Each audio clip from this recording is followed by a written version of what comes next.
inherit the kingdom of God. Hey, crazy.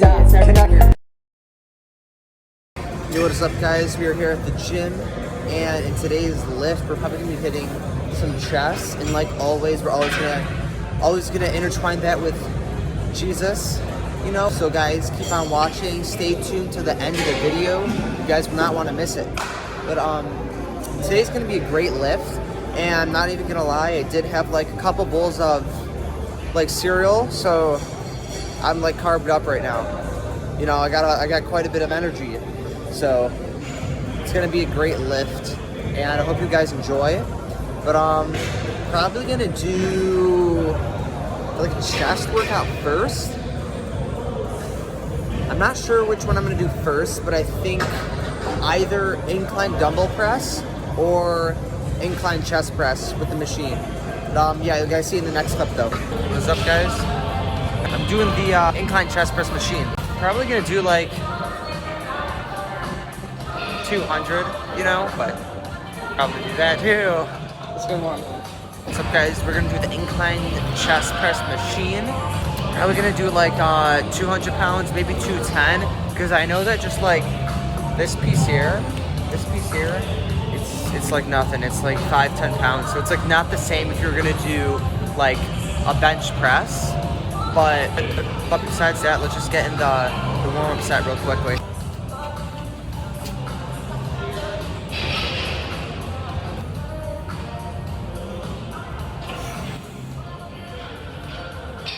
Guys, we're gonna move on to the heavy set, which, yeah, is 210 pounds, which is actually kind of crazy to think about, because when I started doing this, I could only do like, it's like 95 pounds when I started working out here. Yeah, also too, guys, I just realized that I usually have my phone like parallel, but I have to turn it diagonal like this. You know, so I gotta like the camera set like this, you know, so it's able to fill out like the whole dimensions of whatever YouTube's dimensions are. But let's hit this set.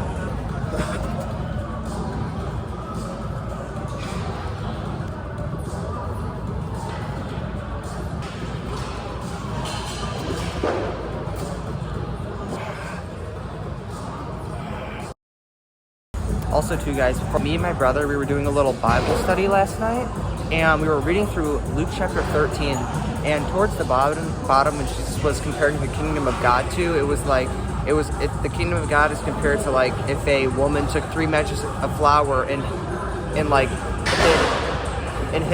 like a measure of leaven until like the dough or the bread was all leavened. Don't underestimate the kingdom of God. Jesus is going to create a new kingdom for us. It's just something that I was thinking about, just really cool. That's just kind of what I get from it. But if you guys have any other thoughts, just post them in the comments below. Guys, we are now on the tricep extensions. And then after this, I'm gonna do incline dumbbell press, which I actually am excited for. And I'm probably am I gonna do the 70s? I think I might do the 65s. Let's just hit this quick warm-up set of triceps.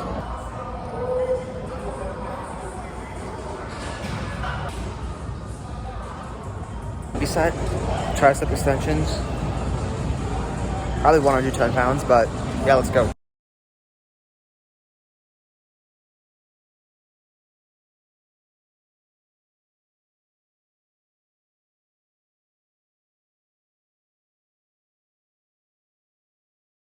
Guys, just finished the tricep extensions here, but I'm gonna do lateral raises.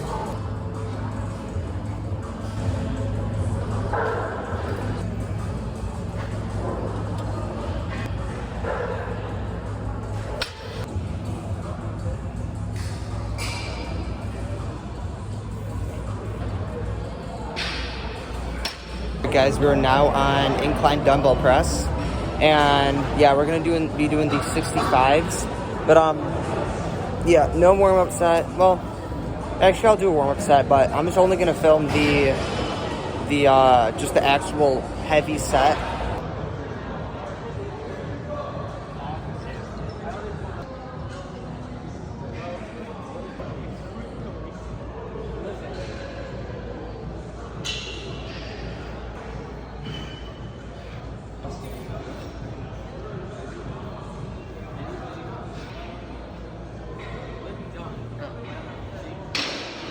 crazy set of incline dumbbell press. Dang, I was pushing. Like, and it's weird because I actually wanted to, like, push to actual failure. Like, usually sometimes it'd be like I'll always go to failure every single set, but it's not like I usually try to. Like, I won't give in like 90% of my energy, right? But I feel like this time I did it. Like, for some reason I wanted to get a couple more reps. Like, I wanted to get squeezing one more maybe. So I was giving it like a little bit more. And I'm gonna move on to dips next, dips. So let's go.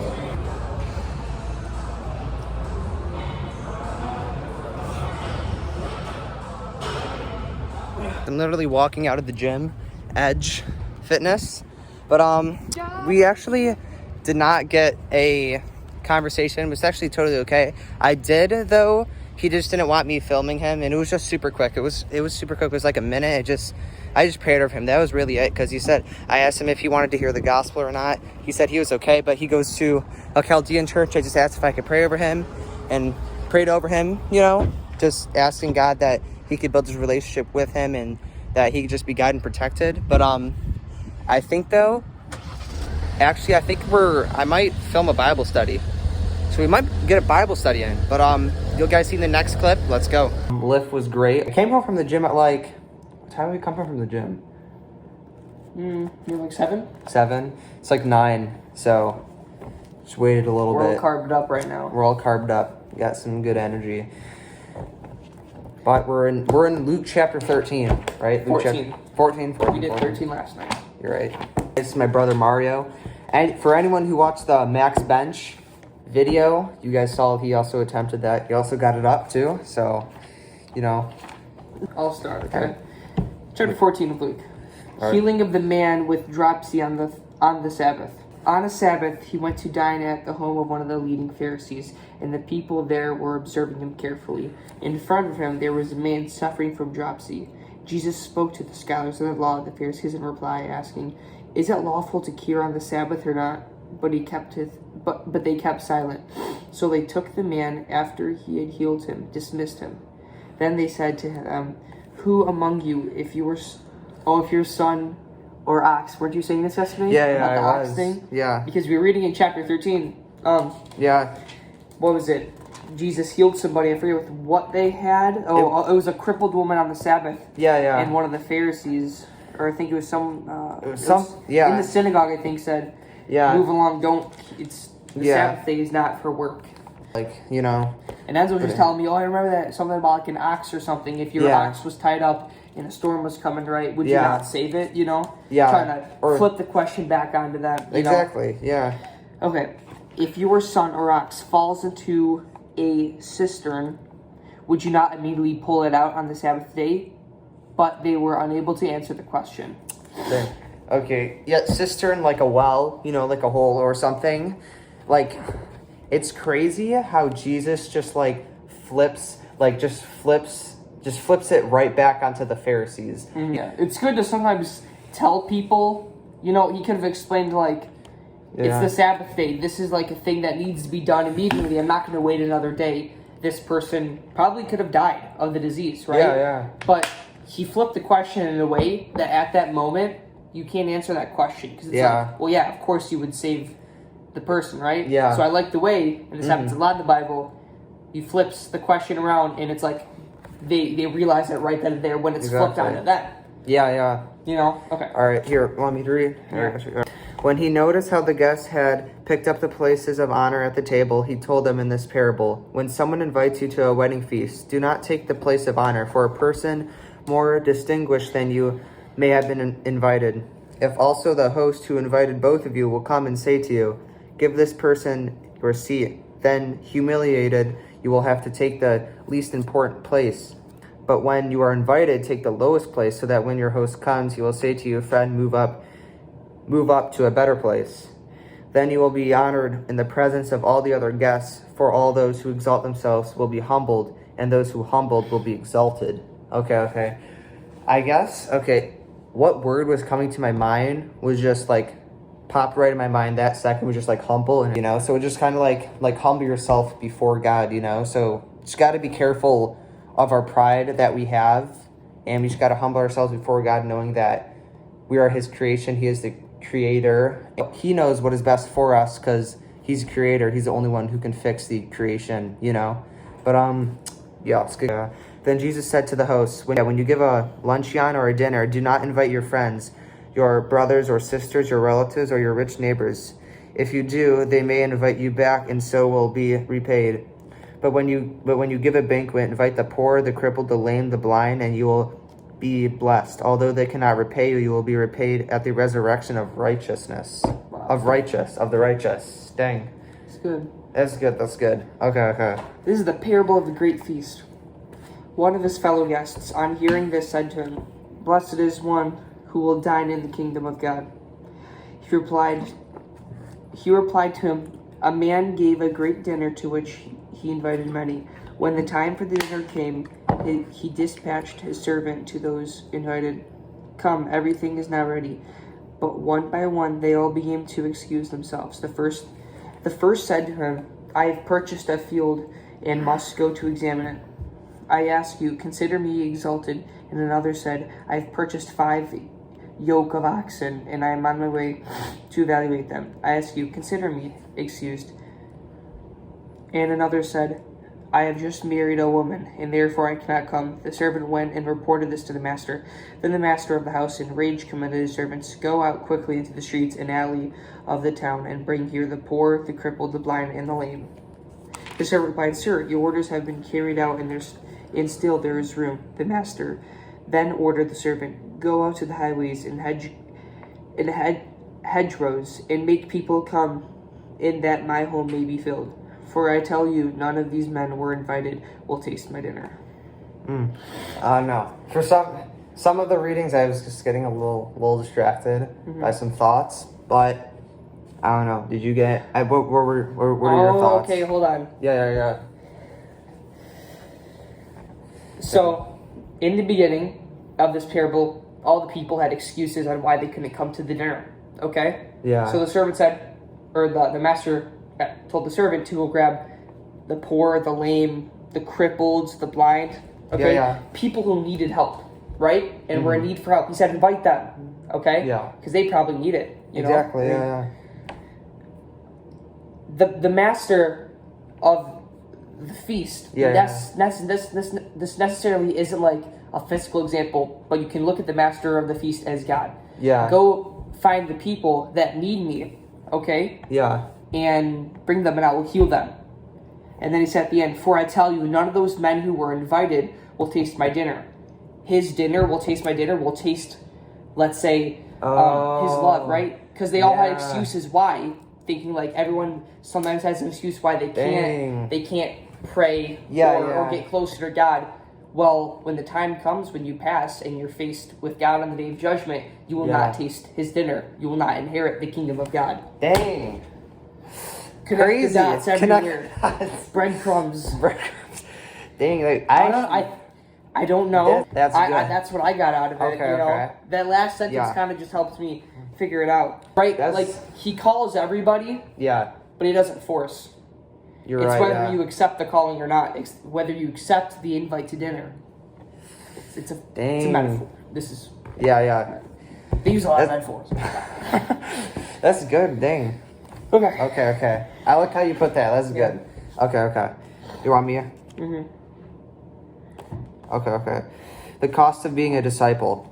Large crowds were traveling with Jesus, and turning to them, he said, "If anyone comes to me and does not hate father and mother, wife, children, brothers and sisters, yes, even their own life, such a person cannot be my disciple. And whoever does not carry their cross and follow me cannot be my disciple." Right. Stop there, because basically, like, essentially what it's saying is that it's not telling you to hate your father, mother, sister, brother in your own life. It's saying that you should love God more than that. And it's saying if you don't love God more than that, you cannot be one of my disciples. Okay, I see that, yeah. You know? But, yeah. All right, we are on 28. Okay. Suppose one of you wants to build a tower. Won't you first sit down and estimate the cost if you have enough money to complete it? For if you lay the foundation and you're not able to finish it, everyone who sees sees it will ridicule you, saying, "This person began to build and wasn't able to finish." Or suppose the king is about to go to war against another king. Won't he first sit down and consider whether he is able with 10,000 men to oppose the one coming against with 20,000? If he is not able, he will send a delegation while the other is still a long way off, and will ask for terms of peace. In the same way, those of you who do not give up everything you have cannot be my disciples. Salt is good, but if it loses its saltiness, how can it be made salty again? It is fit neither for soil nor the manure of pile. It is thrown out. Whoever has ears to hear, let him hear. Dang. That is the end of chapter 14 of Luke. And wait, I actually want to touch up on that salt thing. I remember this is another thing I was also a little confused on too, and I actually did look up a YouTube video too. I don't really have a great answer or understanding of it, so I'd recommend maybe just looking into that more, maybe searching up someone else's perspective on it and getting your own good understanding of it. And if you can maybe find it, leave it in the comments for us. Yeah, 'Cause we're looking definitely, for that too. please. And that is probably going to be the end of this video. Like, subscribe, and probably see you guys in the next one. Don't know when the next video is going to be, but it's going to be soon. So stay tuned, and I appreciate my brother, having this little Bible talk, little Bible study with me. I hope you guys have a good one. Want to say anything or? Same thing. Have a great one. Thanks All right. for tuning in. Yep. Peace.